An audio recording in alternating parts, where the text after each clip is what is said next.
Baka nakalimutan nyo, presidente po ang tatay ni VP Sara. So meaning to say, maraming connection dyan sa House.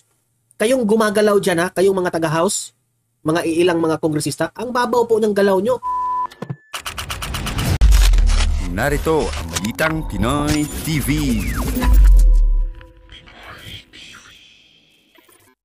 Okay, we are live ngayon sa ating YouTube channel at may mga panibagong developments ngayong araw na ito. Medyo nga mainit itong usaping ibinulgar o itong revelasyon po ni VP Sara patungkol dito kay Zaldico at Martin Romualdez. Ngayon, itong kumakalat na balita ngayon, itong si Representative Castro, no? In-interview itong si Rep Castro na itinanggi niya umano itong impeachment plot versus VP Sara.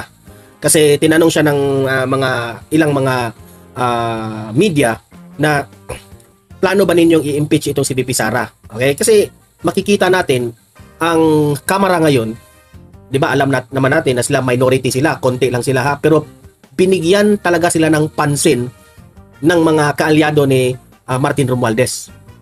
Kasi sila yung may guts na i-link itong confidential funds patungkol kay VP Sara.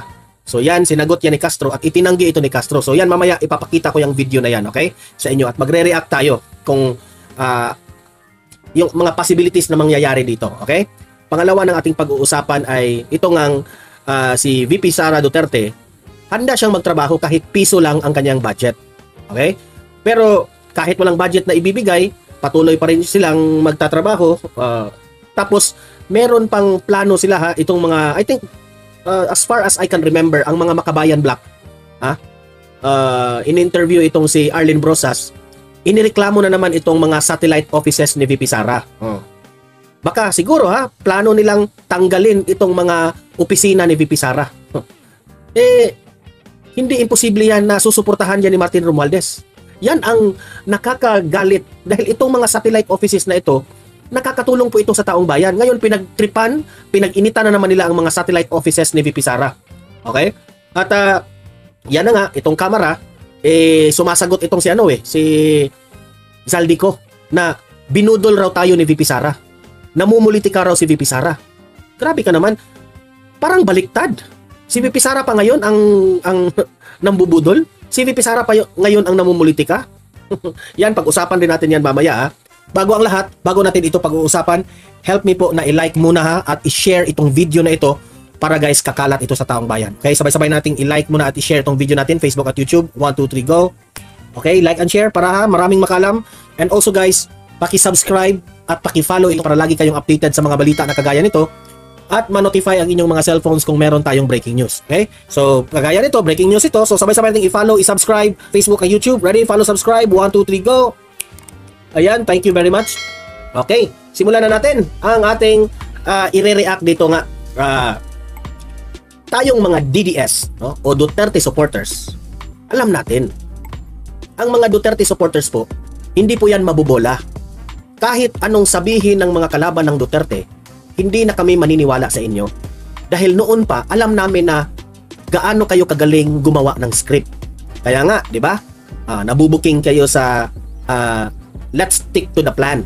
Di ba? Ngayon, may isang interview na itong si Franz Castro. Hoy, wag kayong wag niyong iiwan itong live na ito kasi meron pang mga magagandang topic. 4 itong topic natin ngayon at puro magaganda. Okay? At itong pag-interview nila kay Franz Castro, direktang sinabihan si Castro na talaga bang totoo ba na may impeachment plot? Kasi hindi naman talaga yan imposible. Kasi itong mga kalaban ng mga Duterte, especially itong mga Makabayan Block, takot na takot yan sila. Alam natin kung saan capable ang mga Duterte.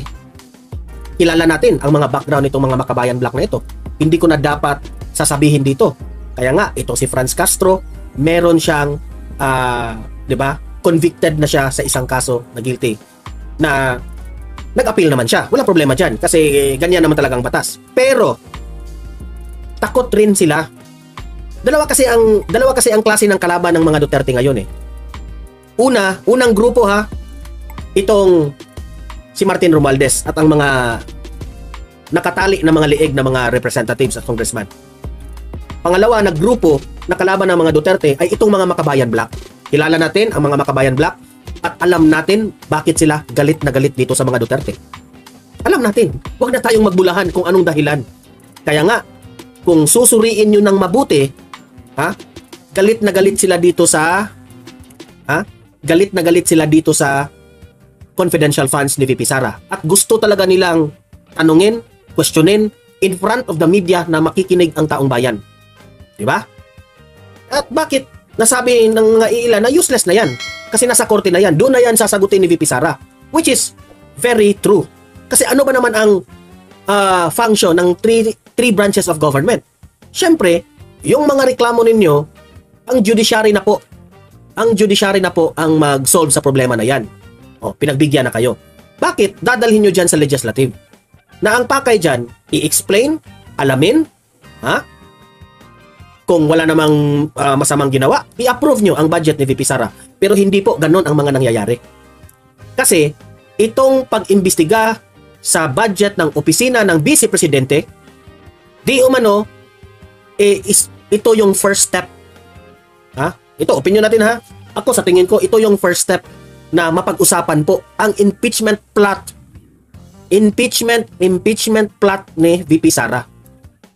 Kasi kung hindi ito mai-impeach si VP Sara, sabi pa nga ni Hontiveros, sagabal ito sa kanilang political career, itong mga Duterte na ito.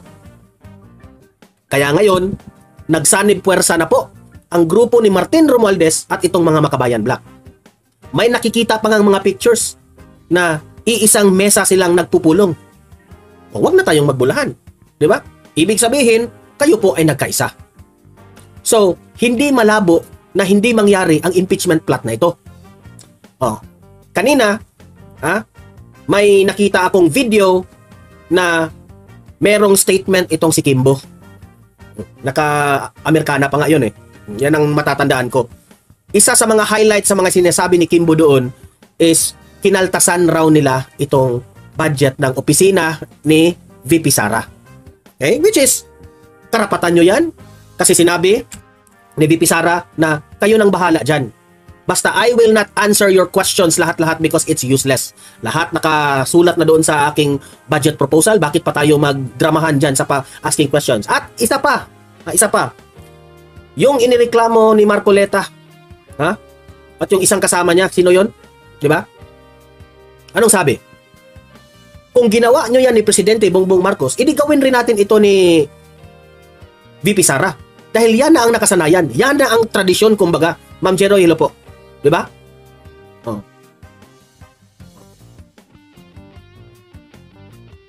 Di ba?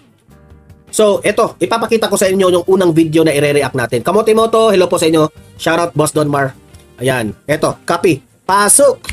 Itinanggi ni ACT Teachers Party List Representative Franz Castro ang aligasyon ni Vice President Sara Duterte na siya umano ang nasa sentro ng impeachment talks laban sa Vice Presidente. Itinanggi ni Franz Castro. Sa tingin ko naman, tatanggihan talaga niya. Kasi script yan eh. Yan ang hirap. Kinalaban nyo si VP Sara, pero yung script ninyo nabuking. Kasi buong akala nyo, nagigipitin natin ito sa hearing ng kanyang budget hearing. Di ba? Pero si VP Sara po is 5 times advance sa inyong mga pag-iisip. Tingnan mo, hindi nila akalain na yun ang magiging sagot ni VP Sara. Yun ang magiging move ni VP Sara. Tapos heto pa si Marcoleta. Pinapaalala pa sila ni Marcoleta. Kung malaking kahihiyan ito. Virginia Malonzo, hello po. Si Senpai, hello po.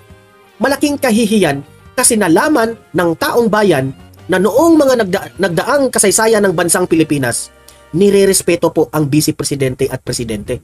Ngayon lang nangyari sa kasaysayan ng bansang Pilipinas na binastos itong Vice Presidente natin. Ma'am Len Helen, hello po. Ang dami ng mga moderators na nanonood. Eliso Betterman, hi po sa lahat. Ayan. Di ba? So ako po dito, bilang isang representative ng mamamayang Pilipino, ako na ang mag-voice out sa aking sarili. Ito yung opinion ng taong bayan. Hindi po kami magpapalinlang sa katotohanan. Okay? I mean, hindi po kami magpapandin lang sa mga script ninyo kasi kami po ay for sa katotohanan. Oh, yan. Oh, kasi yung Tagalog natin sometimes balintong-balintong yung ano natin Tagalog 'Di ba? So, itatanggi talaga nila na mayroong impeachment plot. At alam ko na itong si Martin Romualdez at itong si Zaldico, ito opinion ko ito sa tingin ko, gagamitin itong mga Makabayan Black. Gagamitin ang Makabayan Black. Ito yung first step kasi Makabayan Black ang parang attack dogs na nila ngayon Parang sila yung unang magbubulgar ng kasalanan ni VP Sara. Tapos susuportahan ng mga De La Kimbo, 'di ba? Oh, yun naman ang nakikita natin. Ami Cabrera Davao, hello po. So yan, hindi nyo kami mabubola diyan sa ganyang script. 'Di ba? Ito, patuloy. Ayon sa mambabatas, dapat suriing mabuti ni VP Sara ang kanyang impormasyon at huwag maniwala sa mga chismis. Iginit din ito na walang pinag-uusapan. Ito lang yung masasabi ko sa iyo, Castro. Baka nakalimutan mo, Franz Castro.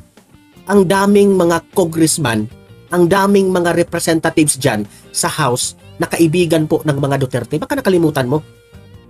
Kaya wag mong pagsabihan si VP Sara na wag kayong maniniwala dyan sa impeachment plot na yan.